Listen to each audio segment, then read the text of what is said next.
God, if I didn't ever have any fear of rejection. Around relationships specifically. I'd fucking talk to everybody. I'm like, oh, you! Come here, love. I would just be like, because there's nothing to lose. We're either going to have a good conversation, we're going to have a laugh, or not. Yeah. Yeah. I hope that doesn't make it sound like I'd be a dick. No, you. But I hope people would know I'm just having a laugh. Yeah, well, I don't really know you that well, but I do. But know you do, well, so it's all right with you. But again, we're not on a podcast. We're just mates having a chat. And I've always been a chronic people pleaser. I've always wanted everybody to like me. And it's something in the online space I have definitely struggled with and doing a reality TV show where even just some of the clips go out, get loads of views and just people like ripping your appearance or the one I get a lot is, oh, he's just gay anyway. When's he going to tell us that he's gay? And putting yourself out there publicly, of all the bits of building a personal brand and an online business, the bit I've struggled with the most is that rejection, is that not being able to be liked by everybody. You can't when you go out in front of millions. What is the biggest disaster you've ever had in a launch? That isn't written down, that's off the cuff. I love it. We're getting all spontaneous and shit. I didn't realise my Zoom room capped at 100 people on the masterclass, and we had 1,000 people signed up. And I was just seeing it in the waiting room going up to 100. I was like, oh my God. I was expecting, because obviously with conversions, just because people sign up, they don't show up. I was expecting around 200 plus. I was like, it keeps getting to 100 and then dropping to 99, going back to 100. And I was like, anyway, I'll just have to let them in. And I was like, oh, people are saying they can't get in. So that was a disaster. I want to share with you the fact that we are doing our 3rd annual flagship event, Soul Speaks, live in London. And you are invited. Over 200 conscious founders, all looking to elevate their identity, manifest and scale within their business.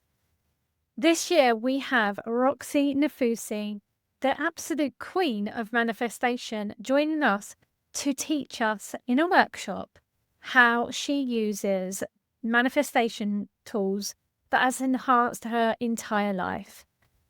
She has sold 1 million copies of her books worldwide, a recognized podcast. She carries a lot of authority within the manifestation space, and I'm absolutely honored that she will be joining us at the event.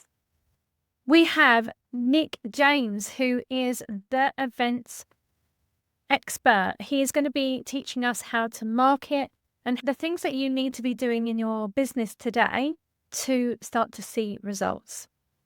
We have Amy Atkinson, the absolute legend of how to turn your socials into your sales engine machine. And then lastly, we have Sean Chiara, like myself, teaches women how to use the subconscious mind.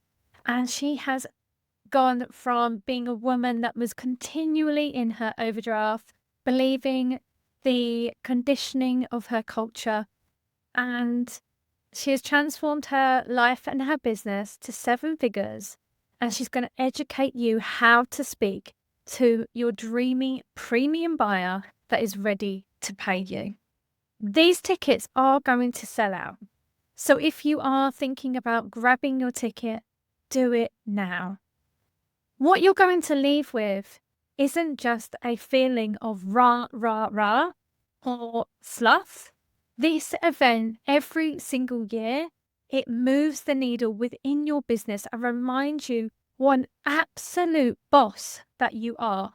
Not only that, you are going to walk away with a signature talk that converts and a blueprint that is going to enable you to sign your next 3 to 5 premium clients. And if you do not get at least 5 strategies that you can implement into your business when you walk away, I am going to personally give you a refund, because that's how much I believe in the results that you gain from the event. I know that you want comfortable chairs. I know that you want a delicious lunch. And I know that you want space to be able to talk to other founders within the room, to network, to build your communities, and to find your next potential dreamy client in the room. So you know what to do. Click the link before we dive into this gorgeous episode with so much juice from me and Matt Hall.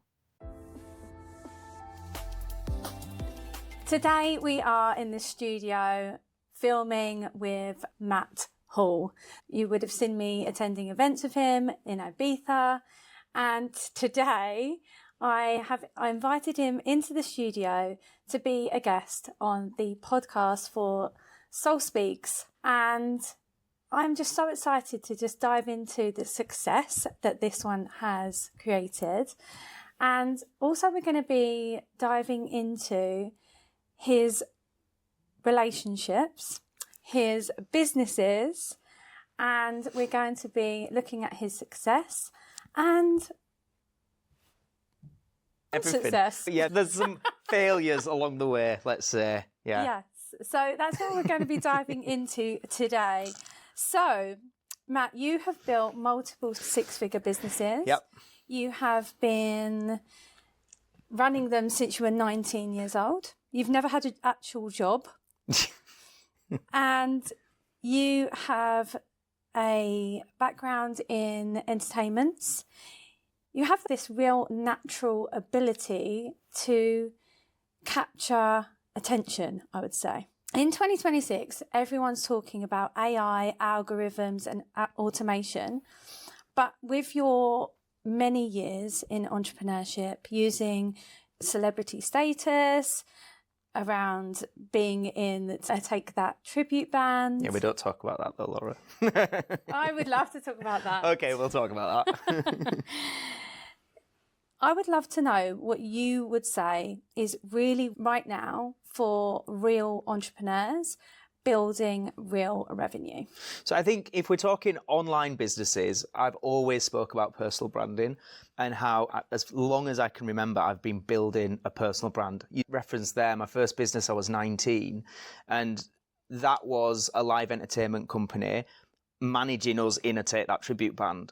And at that point, I'd already been in the band before I started the business for 2 years. And I was always the person in the band, and I'm sure the other lads would admit this and not mind me saying this, but I would always give that bit more to the fans afterwards. I'd always be at the stage door signing autographs that bit longer and encouraging them to follow us on social media, give us a like. And then I'd be the one saying, come on, we need to do a Facebook Live. And this is going back now, dare I say it, not that long ago, because obviously I'm only 21. It's 17 years ago, 16, 17 years ago. So even back then, I really saw the value in building that online presence. And so then when I started coaching nearly 7 years ago, that was a big part of what I taught people is personal branding, that whole cliche thing we've all heard a million times, which is people buy from people they know, they like, they trust. So we've got to find ways in our content to get people to really know us and trust us. But I would say now in 2026, it's like, whereas before it made sense to have a personal brand if you want to make money online, and especially if you're like an online service-based business, I would say now it's a non-negotiable. Like, it's an absolute must. And I think one of the reasons is because of artificial intelligence. Obviously, what that's doing is creating more stuff that looks cool and looks great, but it's not really people and it's fake. And what that's doing to trust is making it harder than ever for people to trust anything they see. They're like, I don't know what's real. So in 2026, when it comes to getting attention and building a personal brand, my advice would be, number one, it's not a nice to have, it's a must have. Number two, I believe we've got a window of time in which if you don't build it now, you'll struggle to potentially ever build it because we don't know what's around the corner with the rate of speed in which things are changing.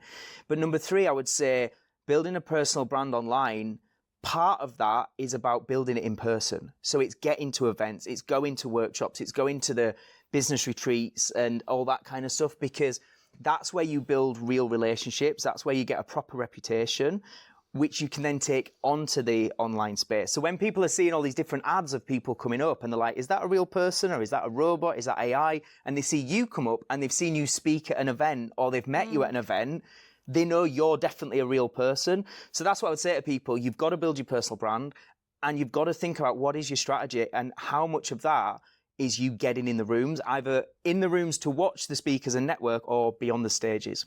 I couldn't agree more. I really couldn't agree more. And it's definitely what has elevated me so quickly within the industry. As soon as I think similarly to you, I've just have that natural charisma about me. I think when we met, that's something that you said, you should be on reality TV. Oh, definitely, yeah. Oh my God, you'd be great. Oh, you shouldn't do it though, because reality TV, speaking from experience, is not the best of things to do. But you would make good telly. That's all I'm saying. Yeah. Yes. I think you know that. Yes, I know that. Particularly because, of my ditzy moments and very emotional. You've got a whole host of traits to your personality, which makes you adorable, entertaining, and also inspiring. So it's you tick all the boxes. I guess my next question then would be, and I get asked this a lot as well, can you teach charisma? So I think to a point you can teach anything, but there's levels to it. And I think it's a really good thing for us to talk about is you've got all these gurus giving the 7 steps to this, 6 steps to that. And actually, some people, what did Dan Meredith say? I watched him on something last night. He said, it doesn't work. I love Dan. He said, none of this works if you've got the personality of a pebble. Yeah. And I think there's some truth to that. We've got to recognise, we've got to have that self-awareness as human beings to know your strengths, your weaknesses, and to know which weaknesses are worth strengthening and which you have the ability to strengthen and which are just not your bag, and that's okay. Not everybody needs to be an online business owner. Not everybody needs to be a speaker, an entrepreneur, have a personal brand, right? Or in the sense that we talk about building an online personal brand. So I'm gonna stick my neck out and say, no, not everybody should be doing it. But if you want to do it and you have some ability and raw talent, yeah, I absolutely believe it can be taught, it can be honed, and you can improve. What's your answer when you get asked? So I believe that... You think anyone can be taught? No, I believe that, similarly to you, that everybody has their place. How boring would the world be if everybody was the same? Yeah. So obviously, if you are charismatic and a bit crazy, then you're going to gravitate towards those people because like attracts like. Yeah. And also, so say for instance, like my VA, which she is the backbone of the business in terms of scheduling and spreadsheets and we need all that, of those don't things. we? I need, but when I say to her, so we ran our virtual retreat, virtual summit, and I ask her to come onto camera sometimes, and she hates it. She absolutely hates it. And that isn't because she's got the personality of a pebble. But Such a good phrase. I'm laughing because I only heard it for the first time last night, and it just floored me. She hasn't, but there is statistics that people find public speaking they're more afraid of public speaking than death. Yeah, so the death jinx. Yeah. So I do believe that if you have that vision in your mind or you want to do it, you're above that precipice already, and then you can be taught charisma, and you definitely can be taught to move away from the pebble into more of something a bit more exciting. You don't have to be extroverted like myself or you to be in the spotlight. And I have many clients that are in the spotlight that are massively introverted. And there's also ways you can make money without being, and make good money. There's so many ways now to make money, more than ever, with the advancements of social media, the internet, AI, that you don't have to build a personal brand, but it is going to be, I think if you can and you're good at it, building a personal brand is like your insurance against AI in the online business landscape. And I think it's really important, if you're wanting to build that kind of business, you've got to get good at personal branding. But like you say, it's not for everybody. I would say, as similarly to you, is the personal brand. If you don't have a personal brand in 2026 and you want your business to be successful, you have to have some capacity of it. I'm going to move over to your tribute acts management company at 19. And then you went on to perform in Take That tribute band. What in those early years did you learn about monetizing your presence and personality that most coaches miss? What they miss? I think like with most things, I always compare business to fitness, right? Eat the right foods, work out regular, you're going to get fit. Business is simple, just the same as fitness is simple. What makes it complex is human emotion, is fears, is doubts, is lack of motivation. All those kind of things that make us human is the bit that makes it tough. So there's nothing comes to mind that I think coaches necessarily miss unless they're just terrible, because it's a lot of really basic principles that make people successful. It's just doing them on repeat consistently, and that's where we struggle. People get shiny penny syndrome and they start one thing, then they start another, and they don't stick to things, or they have that self-doubt, so they quit. So I think there's no kind of, if people are looking for the magic secret, you've probably heard what you need to do a million times. It's just, are you doing it consistently for long enough? But what I'll say about those early days is I did definitely learn everything not to do in business, like the hard way. So I hired the wrong people, had to let people go, trusted people who stole thousands and thousands of pounds from me. I was 19. I'd never grown up wanting to be a business person. I was just a performer, and I kind of saw an opportunity and I was like, yeah, I'll manage us. And then one thing leads to another, and before you know it, you're supposed to be a business person, and now you employ people who are 3 times your age, and you're supposed to be a boss, and you're like, how do I be a boss? I don't know how to do that. And then you've got Google AdWords, and you've got SEO, and it was just learning through doing and having that grit, determination, and I guess just naive ambition that I'll figure it out, I'll work it out. So there was a lot of steep learning, but I do think there's something in that, you don't have to have everything figured out. And I think a lot of people wait to feel 100% and that this business will be right and I've figured it all out and I've got my 25-year plan. And actually, yes, there's quicker ways to build than I did. Yes, there's easier ways, 100%. Back then, we forget there wasn't, Nick, we're talking the best part of 20 years ago, which is ridiculous. No, we're not. We're talking 16 years ago. I'm older than you. We're talking 16 years ago. So back then, I don't know if Instagram even existed. I don't think it I did. didn't know of podcasts at the time. They might have just been out there, but I didn't know of podcasts. So when we talk about online courses and mentors and coaches, it just wasn't on my radar. And nobody in my family had a business. My dad's a firefighter, my mum a mobile hairdresser. So back then, it was really just learning from trying stuff and getting a lot of stuff wrong and failing. And I know that's so cliche, we hear all the time, learn from failures, but it really was. But now there's easier ways because we've got so much access to good mentors, people like you and I that have been through that for years, that you can learn from that will speed it up. But irrespective of any of that, I think there's a lot to be said for just give it a bloody go and just commit to it. And that sheer grit, determination to figure it out and the desire to want to figure it out can take you so far. And I think that is what I got out of those early years. It wasn't easy. It wasn't healthy. It was definitely overworking. It was definitely hustle. It was definitely not sleeping enough. So there's definitely a cost to it. But wow, I learned so much and I got really good results. Yeah. And I think that you've just hit the nail on the head. It's failing forward. You have to, it's like anything, you have to fail before you get really good at something. It's when you see a toddler, for instance, they get up on the sofa for the first time and then they fall down. If they never tried to get up again and walk. So I think that's what true success is. When you see your big names in the industry, it is that they fail, but they just get up much quicker. Yeah. And you're now in the really gorgeous position where you really do know what works. Yeah. And specifically around live launching, which you've crowned yourself as the king of within the industry. Yeah, I'm putting my own crown on these days, folks. But if you're doing something well, then I think that why not shout about it? And clearly you are doing something really well within the Success School and it has become your flagship.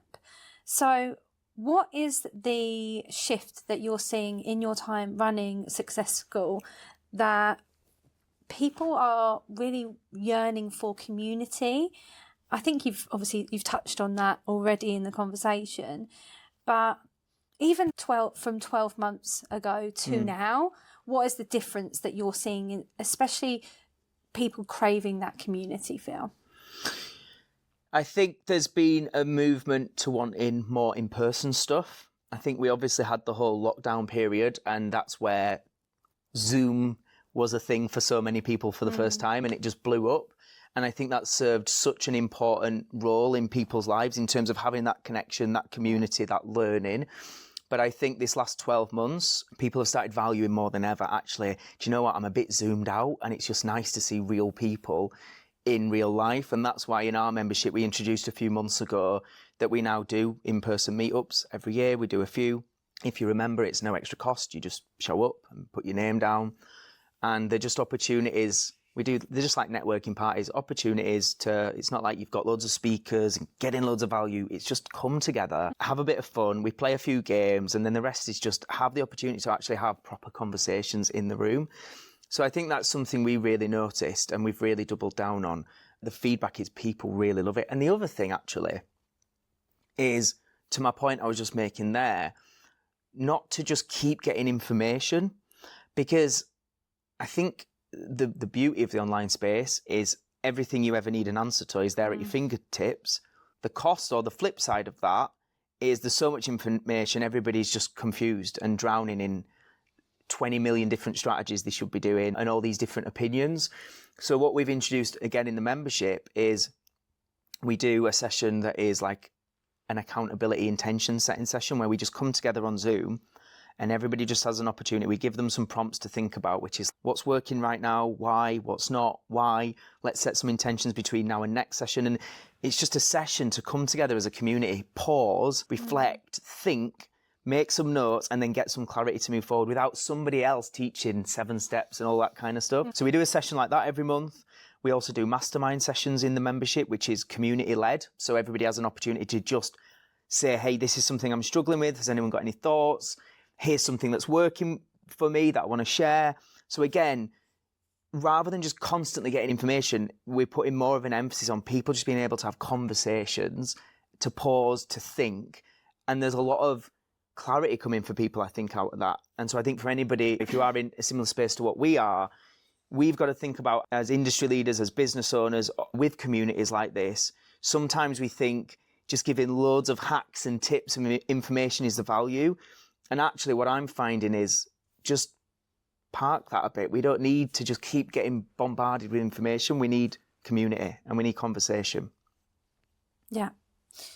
So, yeah, it's interesting that you're saying that. So the 6 years that I have been running my business, it's always been community-led, around leaning into what drives the person first and making impact first.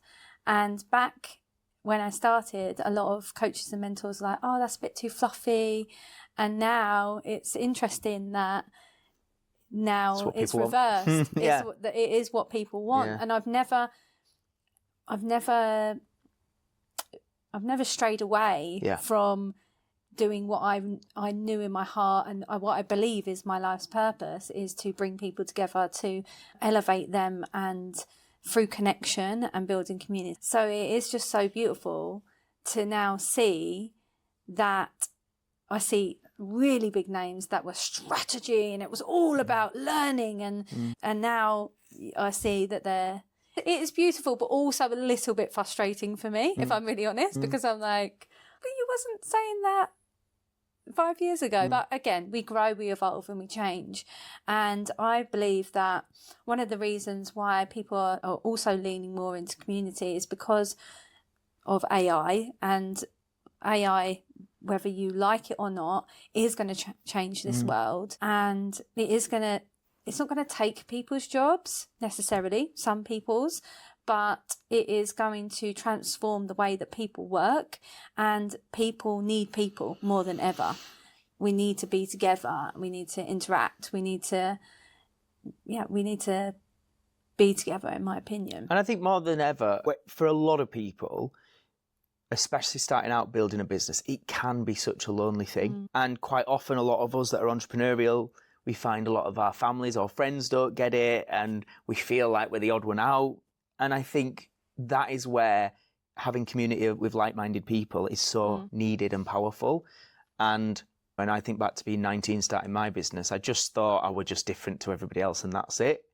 Now I see so many people like me because of communities like we've built. Our membership now has nearly 300 members, full of such a range of people, from people just starting out, they've just got a business concept and they're just putting it together and they've not yet got their first paying client, to other people in the membership who turn over millions every year, and everything in between.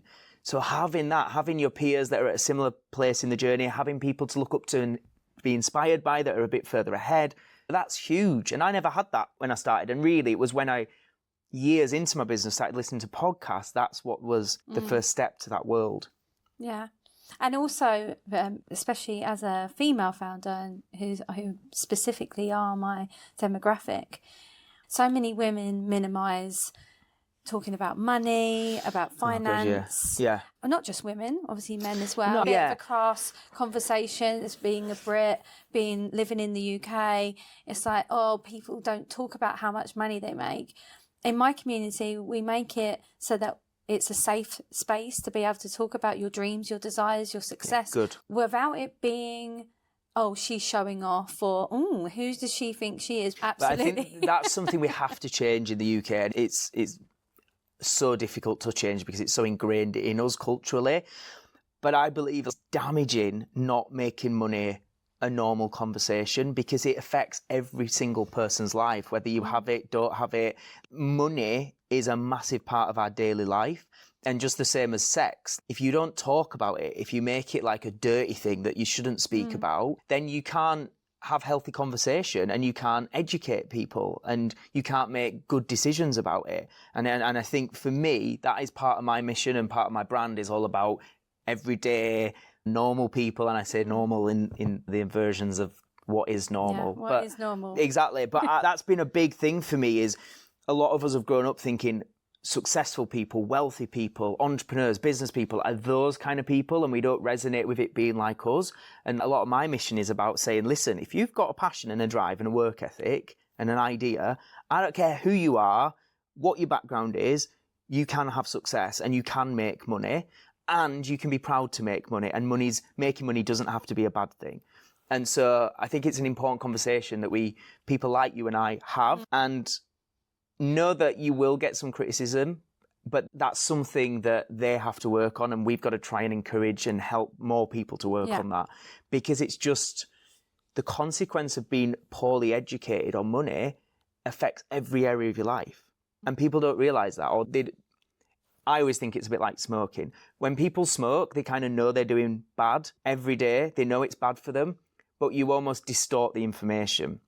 And I think it's like that with money. People know we need money, and actually it's wise to learn about money, but we just distort that. And I think what I hope these conversations do is make people it just challenges your beliefs, and it makes you think differently about it.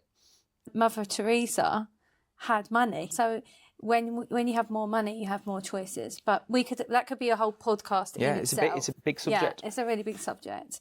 And maybe we will do a podcast about that. Just a quick pause in the conversation to let you know that everything that we're talking about in this episode comes down to one thing. It all boils down to whether you are in the right rooms and whether you are heard within those rooms, whether your authority is felt. I know that you've already built something real. You're building a business that is driven by your purpose and passion. Otherwise, you wouldn't be here. You have a methodology that you know works. Your clients are getting results. But for whatever reason, your name isn't the first name that springs to mind when somebody wants to book an expert for their stage.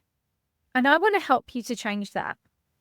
The High Caliber Speaker Circle is a community of heart-led, purpose-driven founders that are looking to elevate their voice, position themselves as the go-to expert within their market, and get paid to speak. If you are a founder that is ready to make speaking the sales engine of your business and your number one strategy, then this is the collective for you to check out today. We build your signature talk using my story alchemy formula. We build your pitch system so that you stop waiting to be discovered. And we also build out the back end of your business, not just the social media, looking at how are you converting your clients from your socials and from the stage. We build your funnels and your ecosystem so that you are making it a sales revenue system and not just applause. Inside, you will get 2 monthly calls within an amazing group of leading experts where I will coach you, and it will be tailored to your specific needs within your business right now. We also have our audio community where you are dropped in voice notes from me every single day, where I give you some inspiration or a download that I have discovered that day. Accountability. We also celebrate when we are having highs, and also the community supports one another when we are having wobbles too, because we've all been there. You will have warm introductions into the rooms that you want to be in. During your time together, you will be able to feature on this very podcast. Okay, let's go and listen to the episode again. But what I really wanted to now touch upon is the membership and live launching with the tools of AI. What are the 3 key areas that you would say that people really need to pay attention to whilst doing a live launch now that you have put on this crown? Okay, number 1 is know your numbers. So know what outcome you want from the next launch and work everything back from there. So if you want to make £50,000 from your next launch, you need to know what is the offer, how much is that offer, and how many people do I need to buy that to make that amount of money. From there, you need to reverse engineer the whole thing. So from there, it becomes a numbers game. We know that on average, when it comes to online launches, you can expect between 1 to 8% of people who sign up for your free launch event will actually buy. And we also know it's between around 15 to 30% of people from your email list will sign up to your free event. So now you've got some data, you can reverse engineer. And these are just averages. Yeah. By the way, all my launches beat the averages, just saying. But it's good to be aware of them so you can have a realistic ballpark of what you're working in. So that's the first thing, is reverse engineer that actual result. Now, what you might find is your audience isn't big enough. So you've got 2 very simple choices. Well, 3 simple choices. Number 1, you need to grow your audience. Number 2, you need to put the price up of the thing. Yep. Or number 3, change the outcome. Decide on a smaller launch target for this one. Or you could put the time scale back.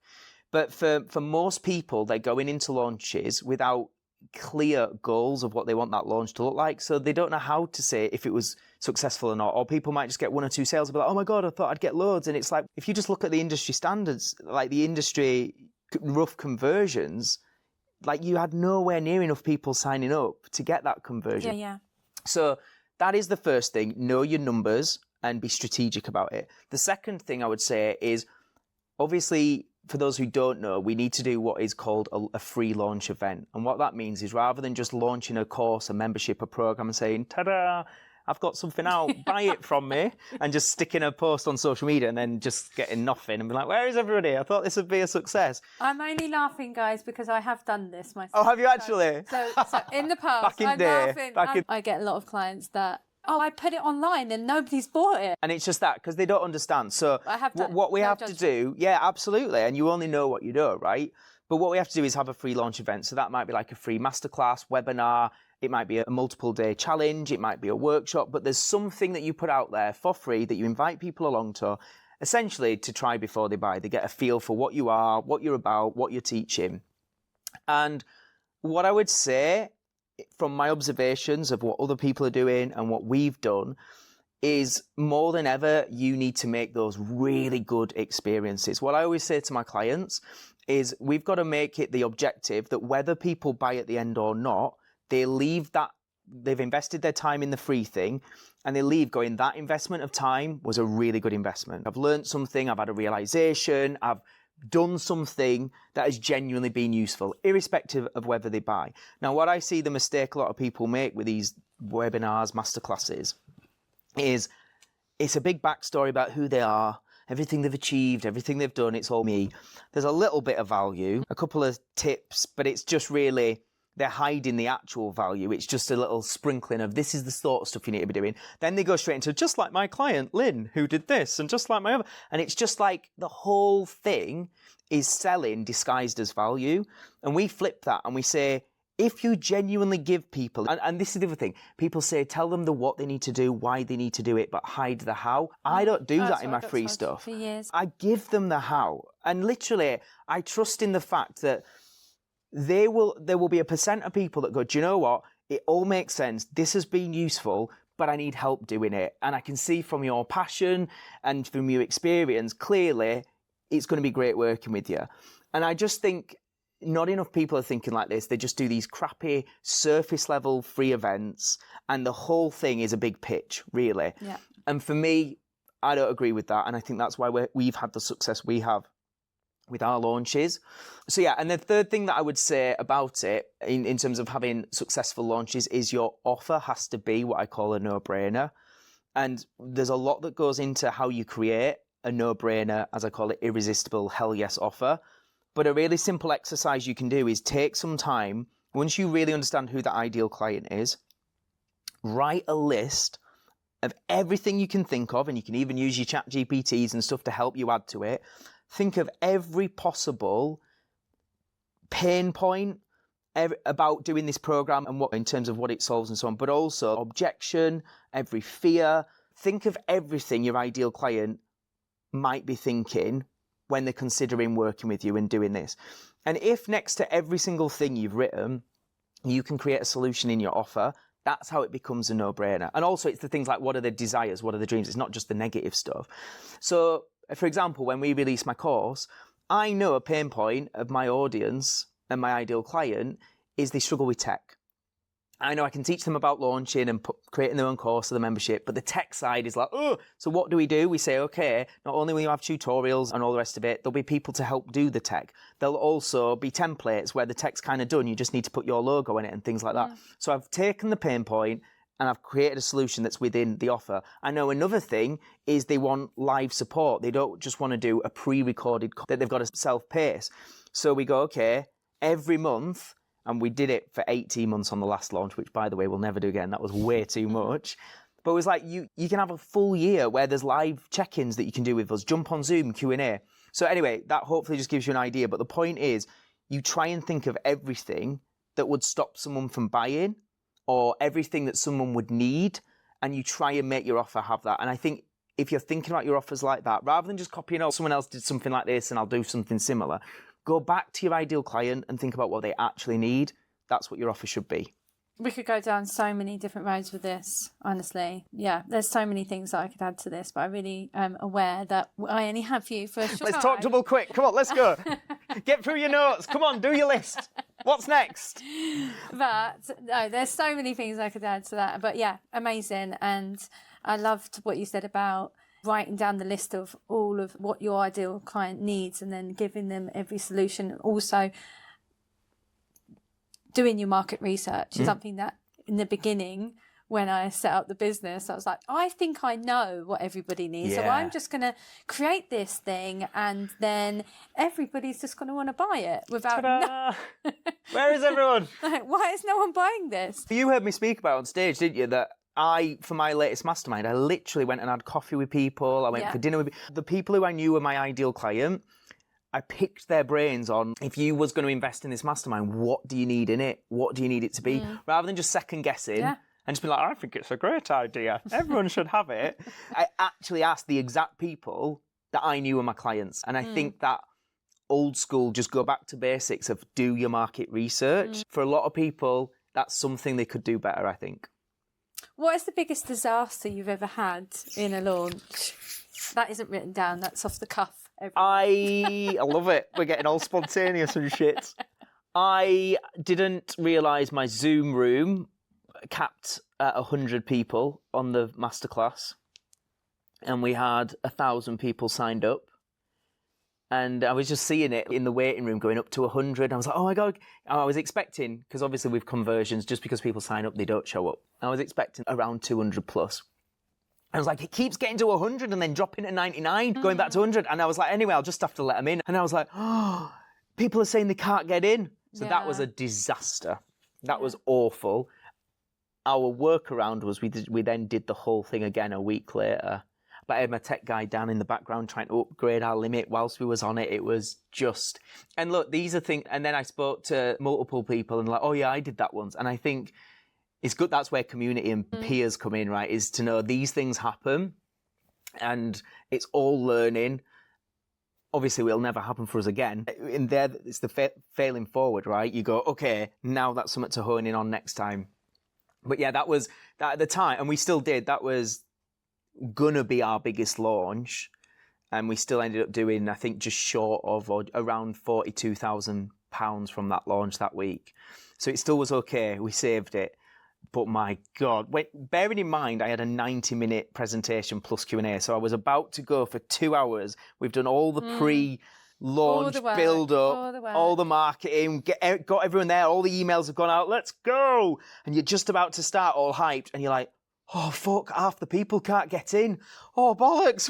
And I'm going, Helen, who's my assistant, Helen, what do we do? I was like, voice over, speak to Dan, see if it, and it was like a night time. I was like, I know he's with the kids, but just see if he can put them to bed and see. And it was and I was just like, hi, everybody, welcome. And actually, Helen said, I couldn't believe it. You would have never known the way you just breezed through and you made light of it. And so I think it's in those moments of pressure, you've got to build that skill set to deal with it, because things do go wrong. I'm just sitting here smiling that your biggest disaster was... Oh, God, you're going to top me. People, you're going to top me. People What's yours? No, I think the biggest disaster is having this whole launch and being so excited about it, and zero people came. Yeah. And that happens as well. Zero. Yeah. I would have loved to have. Yeah, to have my problems. You're like, oh, poor bastard. He's made so much money. Zero. Yeah, but also that happens as well. And I think especially that a lot of that comes back to what I was saying earlier. If you've not done the numbers and you don't have a proper launch plan and strategy, which obviously you do these days, but when you're learning, we don't always know that. And that's where good mentors come in. And that's the thing, is that was 5-6 years ago, and I have clients now that have similar experience where they have very low numbers turn up, and I'm like, you're learning. Yeah. You're learning, and you have to go through it. Okay, so we've covered the business. We know that you've had amazing success through Channel 4's Steph's Packed Lunch, Love Triangle. That was not success. By the way, this is what they call a shit sandwich. She's done all the positives. We're going to the failures. Come on then, let's have it. Where are we going? So you have achieved the Guinness World Record for 53 hours live stream. 53 hours! Okay. It was a lot. And you've built a top charting podcast. So, obviously, you've got all of the success. And I know you personally, and we've spent time together, and we've talked. And what you've told me about relationships, and that's what we're going to explore. Because I genuinely care about you as a person as well. And I know that you have a lot to give.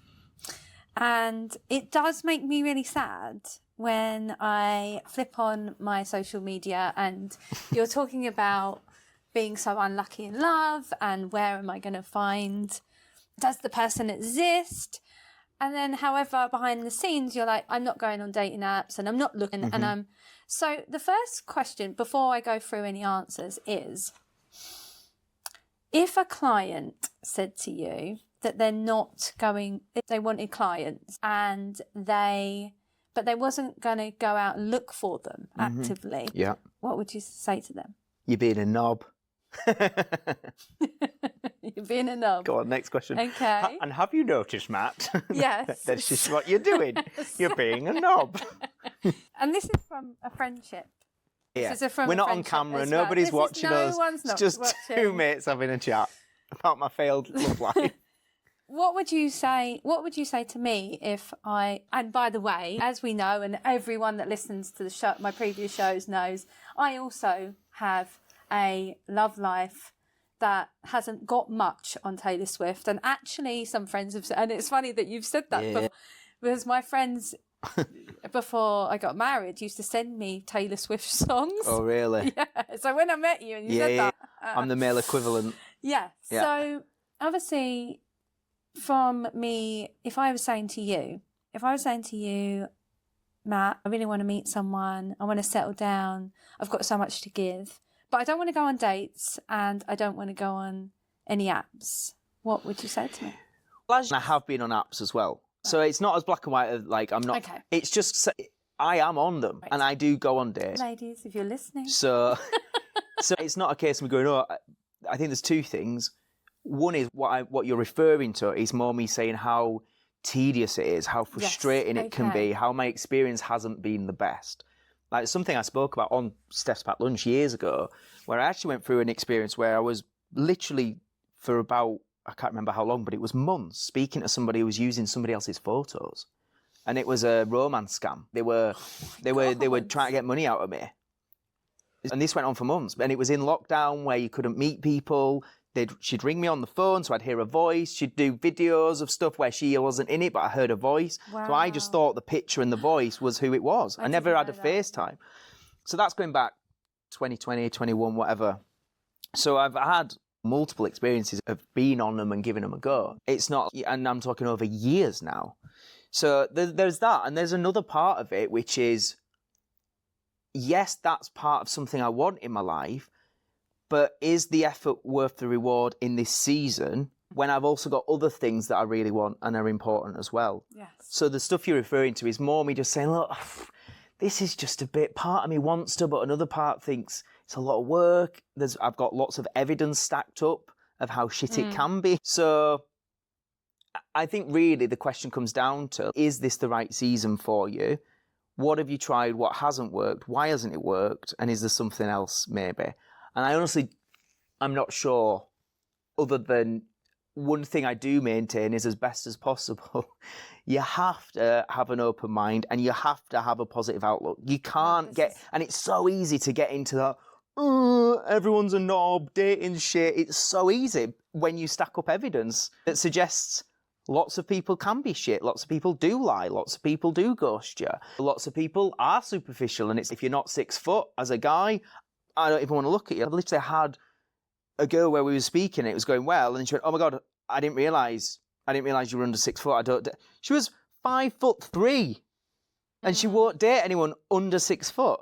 Okay. And like, what absurdity is this that we've now culturally gone to believe it has to be that? What? So anyway, I could go on a rant, you might have noticed, but there's a lot of stuff to it, I would say. But it's definitely not a case of me saying, I won't go on dates, I'm not on the apps.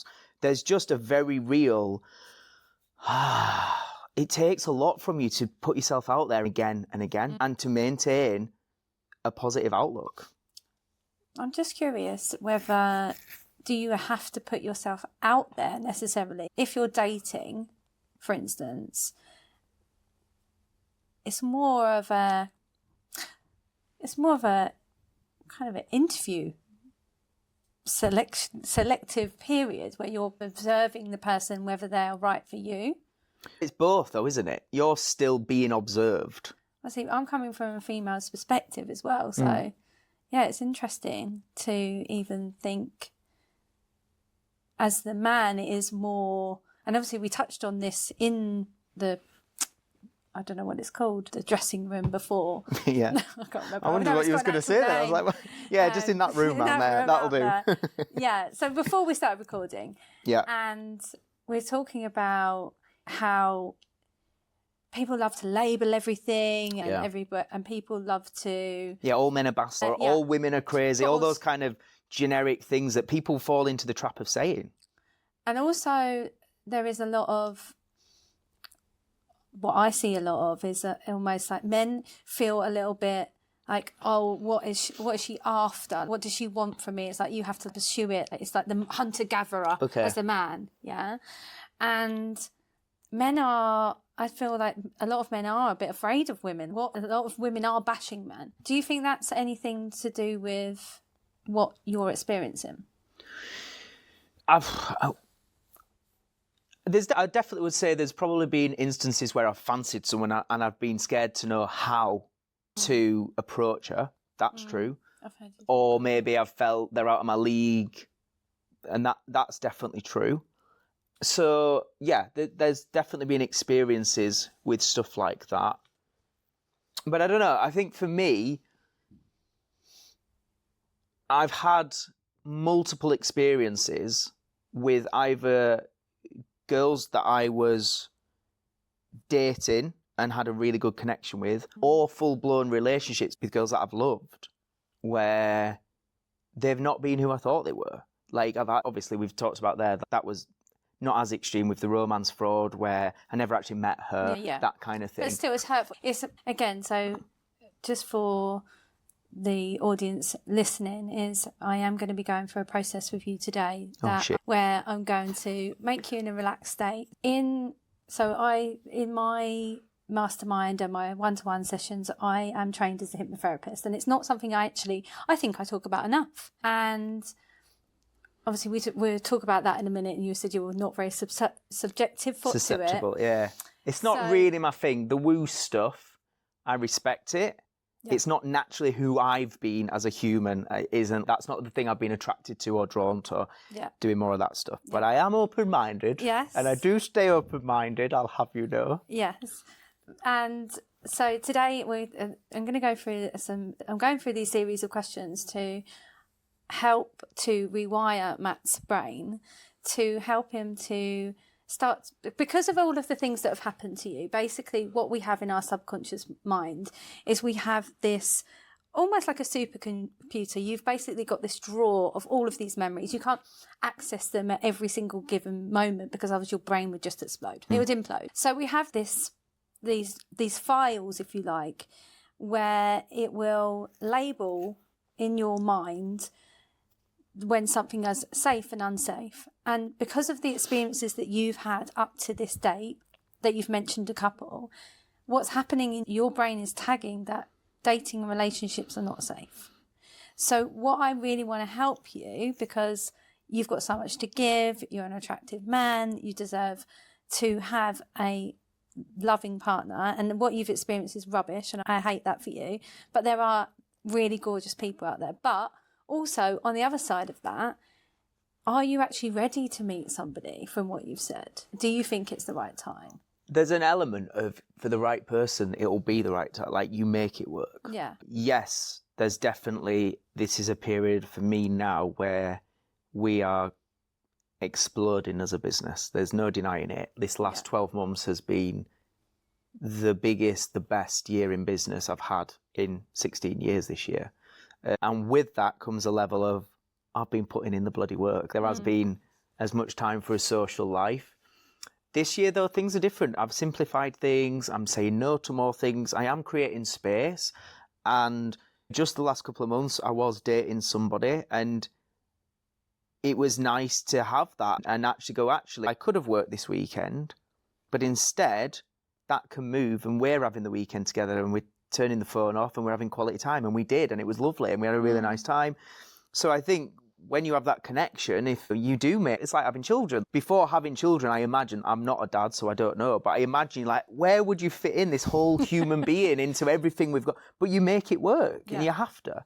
Yes, it's been a busy period, and it probably hasn't been the best time, but I do feel now, if I met the right person and the connection was there, I have a lot in place to be able to go, I can really give this the time, the love, the space it deserves. So I'm going to say, yeah, if it's the right person. I think that's the true answer that you're giving me now, where sometimes I ain't got time. I read, obviously, Yeah. people for a living. Yeah. So sometimes when you're talking, I know that it's not your truth. Yeah, when I'm like, I ain't got time anyway, Yeah, it's like more of an that's coming excuse. from a hurt.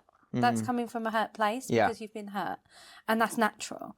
So that's good because then I've got something to work with. Yeah. I've got something to work with if you're honest and say, yes, I am open to meeting someone. They have to be right, and they have to respect that I have a lot going on. But that was going to be one of the questions that I asked you is, and you've answered it, but I'd like you to elaborate on that more, is around your capacity to actually switch off and do things for yourself. Because before somebody comes into your life, if you're working, and obviously you've said in the past that you've worked and worked and worked, do you actually make space and room for, obviously right now it isn't somebody else, but for yourself? Yeah, so I think if I was to objectively look at these fears you talk about, I think one that you've covered there is that fear of being hurt, because again, there's been a build-up of evidence that I have had people let me down, lie to me, cheat on me, so on. So that's a very real thing. But the other side, and the personal responsibility side, is I can also reflect on my behaviour is I love my work, and I often, if I'm not with somebody and I've not got the responsibility of being present in a relationship and serving somebody else or being a parent or any of those things, I will happily work all week and I won't switch off. But I'll happily do that. That's my, if you want to call it, drug obsession. I love it. I love my business and I love building a business. And I think entrepreneurial people are a bit wired up like that. And obviously a relationship requires you to put other people's needs first sometimes and switch off from the business. So I do think there's a lot of truth in, they are my two, if I was to go deep on it, my two biggest fears. One is that she will hurt me, and I'll invest a lot of time, energy, emotion, care into somebody to be hurt again. The other is I'm scared of hurting her because I'm not being as present as she needs me to be. And I just get all excited and just want to talk about my business. And sometimes she might just want to go for a walk and just talk about the traitors or something that was on telly. So they are the two fears below the surface. You've got two conflicting, and obviously we're going to go through the and they're questions both in a about moment, being and hurt. they're conflicting. So at the moment, there's your truth, which is, I would love to meet somebody. If they're the right person, I'd make space. But then you've also got these two conflicting fears that running in your subconscious mind all of the time. Even if you met the right person, am I going to have enough time for them? Am I going to hurt them? So actually what then you do is sabotage it without even knowing that you're sabotaging it. So my next question is, have you experienced a really lovely relationship before where even if it was just like a little glimmer of what you want in the future, and what did that look like? Oh my God, yeah. I've had lovely relationships. We've highlighted the people who maybe been like, have let me down and hurt me, but actually there's been some relationships where, to this other fear, where I've not been present enough for them and they've left me, and it was nothing that nothing's ever perfect, but that relationship didn't end because they were at fault necessarily.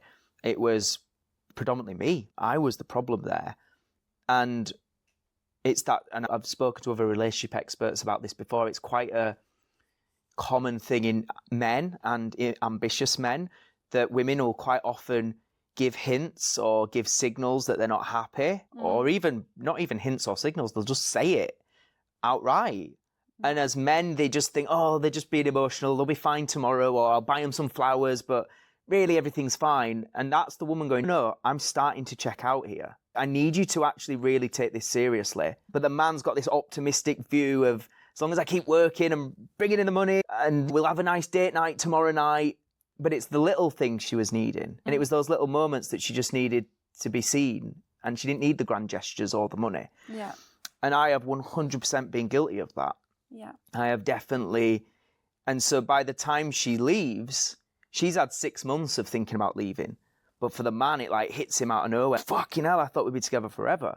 I've definitely had that happen multiple times. And from my perspective, they were absolutely amazing women, like lovely people. and I still think the world of them and wish them all the best. I've nothing bad to say about these people. Like, and there's multiple of them. Again, the Taylor Swift thing. I've got lots of albums I could write if I wanted to. I've had relationships with some great women for years, and how did that look? It looked like mutual respect. It looked like having a laugh, being silly, usually silly voices. Sometimes I did impressions of dogs, which we won't go there. No, stop. But like silly, fun, going on nice nights, but also having precious little moments and having lazy days. Like, I've absolutely been blessed with having incredible moments in relationships. Yeah. So you've mentioned there as well around, and what I'm sensing from you is there is a little bit of guilt in there.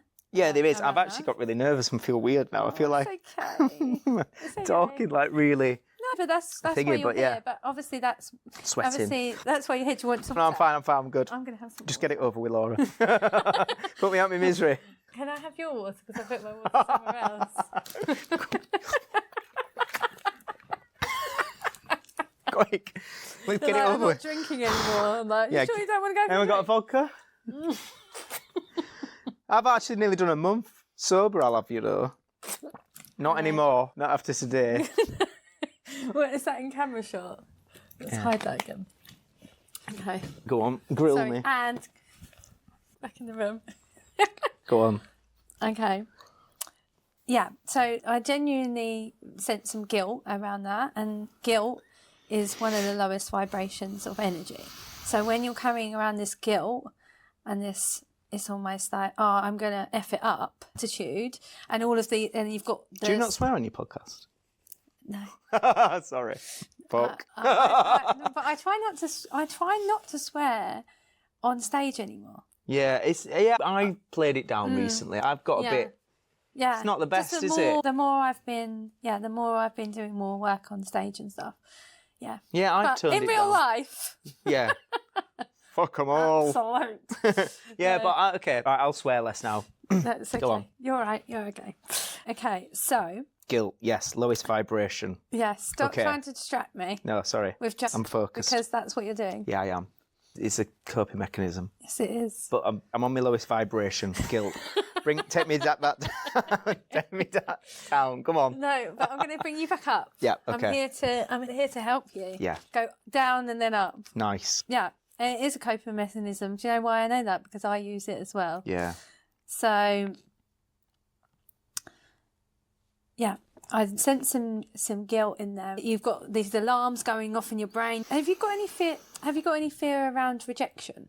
I'm just curious. Yeah, around- I think so. Yeah. I think I've always cared about how I look, and I've been auditioning. I was 8 years old when I first went to acting classes and was auditioning, and so you get rejected all the time. I nearly got a big role in Coronation Street. I nearly got a big role in Emmerdale, but didn't quite get it. I did screen tests on Coronation Street where you actually go on the set and you work with the actual actors. I was with, is she called Kim Marsh, the woman who's in it? Yes. Like, she was opposite me as my mum, and from a young age, it's rejection, and you get some wins. And my first proper girlfriend, I think I got with her maybe 18, 19, something like that. And she dumped me on my 21st birthday. And I never, ever thought that we'd split up back then. Yeah. I thought we'd be together, and it completely floored me, that rejection. That was a complete, I did not see that coming. Yeah. So, if you think about it now logically, because I know you're a very logical thinker, and I know that you like to rationalise things. If you think about it, you had a lot of rejection at an early age, and that doesn't feel good to anybody to be rejected. So you made up this rule, like you've said, around seeing someone attractive and thinking they're out of your league, and how do I approach them? With all of that in mind, if you didn't have that fear, how would you do things differently? Oh my God, if I didn't ever have any fear of rejection, Around relationships specifically. I'd fucking talk to everybody. I'd be like, "Oh, you! Come here, love." I would just be like, because there's nothing to lose. We're either going to have a good conversation, we're going to have a laugh, or not. Yeah. Yeah. I hope that doesn't make it What sound would like it I'd be a dick. Oi! No, you. But I hope people would know I'm just having a laugh. Yeah, well, But I don't really know you that well, but I do. But know you him do, so well, it's all right with you. But again, we're not on a it's- podcast. We're just mates having a chat. But yeah, I would literally be like, if there's somebody that takes my fancy and I'd like to get to know, I would just be over there asking about themselves and getting to know them. Okay, And so I wouldn't say, "Oh, you." I probably will cut that out. Keep it in. Hopefully they get to know that. I wouldn't actually go, "Oh, you." You might. And if you do, I apologise. I wouldn't say that. But I genuinely, I can't, and I think anybody listening, if everybody on some level fears rejection. Of course. And just that concept you've given me of it gone, I'd be like, oh my God, like I'll talk to anybody. Okay, so how can you start to implement and have less of that fear when you leave this studio today and you meet somebody you think they're attractive, maybe even if they are out of your league? How could you override, much like you do in business? So you think about your business. Sometimes you probably, when you're around peers, you've interviewed celebrities, you've probably met people that you do feel a little bit like an imposter around, but you override that fear, right? I'm just curious, how could you inject more of that into meeting women and use that to your advantage?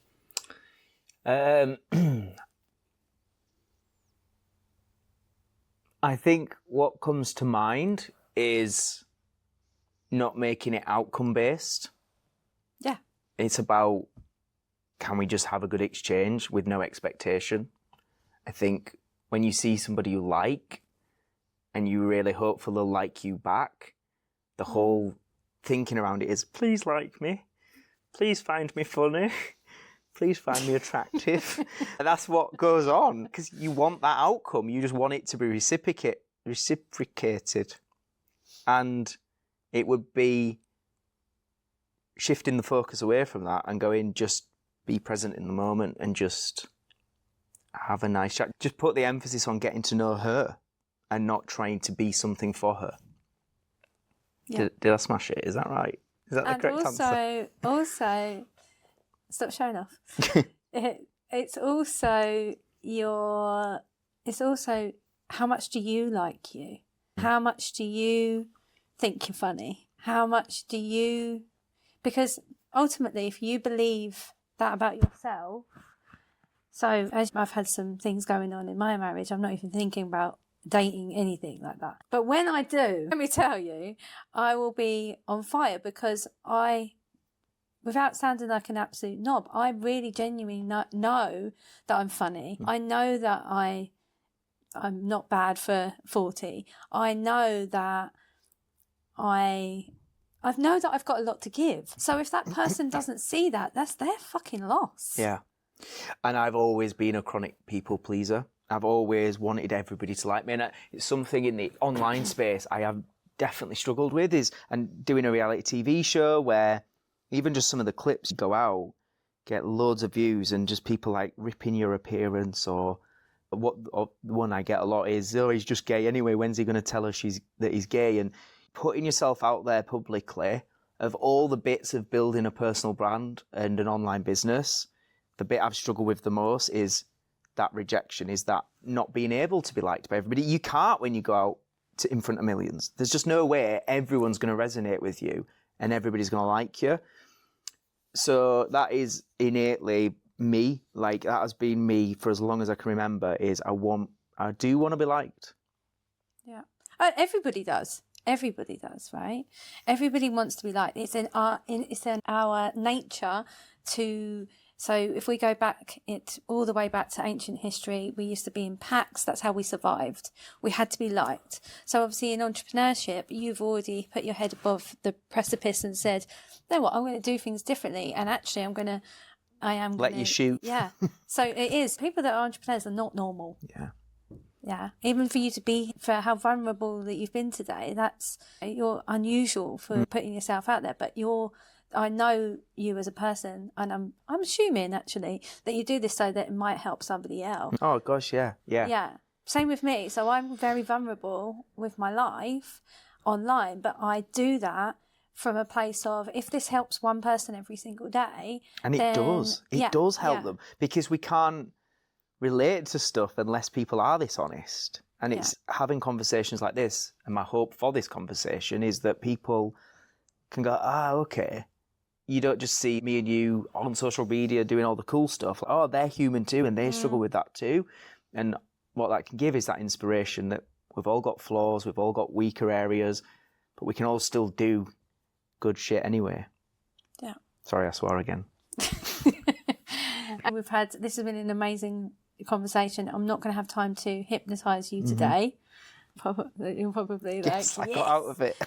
But I'll get you another day. Yeah, okay. But the thing is that the questions that I have been asking you today, it is a form of hypnosis. So it's helping you to see and to create those new neural pathways. It doesn't help that we've got lights and cameras and a man in here that you don't know and all of those things. So obviously you being relaxed isn't going to be as powerful if you... Obviously, the way that hypnosis works is it helps you to relax so that those neurotransmitters can create and change faster. The last question that I'm just going to ask you with regards to this is, even through this conversation today, what are you going to take from this conversation and do differently from when you walk out of this studio? I think the big one is remembering there's those two fears that sometimes, if you're not careful, are going to be in the driving seat. And it's okay to acknowledge the past. It's okay to acknowledge those fears are valid, but they're not useful. Yeah. So for me, I think what's been really good for me about just getting that off my chest and then having you just wade in and pick it apart and go, okay, so let's be clear about what that is. It's that thing of awareness is the first piece. And I'm now probably more aware because of this conversation of what those fears are, why they're there. But the important bit is that they're not useful. So we have to, and I think attached to that, I think is a really good realization of if I didn't fear rejection and I didn't make things outcome based of please like me, I need you to like me, and actually just made it about, I just want to get to know this person. I am me. I am what I am. It is good enough for the right person. I don't need to try and be liked by this person. And I think removing that outcome or that need for that outcome, it shifts your energy. It probably makes you more attractive, right? Because you're not needy. You don't need them to like you. You're just wanting to get to know them. I think it is. I think it makes you more, as you know, because you've been so visible, the more that you are actually embodied within yourself and actually, your charisma and your weirdness and your quirkiness. Well, it was weird. All right. Yeah. The more that people are like, I really like this guy. And that's the same for a relationship. And I'm really sorry that you've had those shitty relationships in the past, but I know that you will find someone amazing. I know that you will. Thank you. And I know that person will be acceptant of your work as well. And of course, there's going to be things that you need to work on yourself, but you're aware that you've just said you're aware of them. You're aware of them now. So you've learned that lesson. That I think the one bit of feedback that I would say to you to take from this conversation today is, if you are genuine about making time to meet somebody, is one, put yourself out there. Get over that fear of rejection. I think working on making up more time for yourself to switch, even though you love your job and you love your career and you're so passionate about it and you're really good at it, clearly, you're putting it in the forefront of everything, when actually, when we go into that coffin, we're not taking it with unless you create a legacy that you pass to somebody else, which is what me and you want to do. Yeah, maybe. But at the end of the day, you know, it's making time for yourself. And then when the right person comes, it's not, I have to change everything to fit this person in. It's a bit like, if you've ever seen The Secret, where they say about making room in the closet. And so a cute story, and we'll wrap up after this. So when I met my husband, I think I've told you this before, I went to his house, and I'd never been to his house before, and he lived in a 4-bedroom house. It was gorgeous. And I was like, he must be married. And I was walking around looking for shoes and things. And then he'd read The Secret, and I said to him, why have you got this big house? And he's like, I thought that if I bought this big house, then I'd get a family. He got a 13-year-old and me. So, you know, he actually made room for it. So you have to make room for the things that you want. So I'd say, even though you haven't got, somebody's not filling that slot, I would say, do nice things for you in that time. Go for nice walks without thinking about business, because I've seen you say yourself that then in that time you get more creativity, get more sparks. Yeah. Thank you. That's what great. to give you. Thank you for tuning in to Soul Speaks with me and Matt. And of course, all of the details about Matt, how you can join any of his memberships,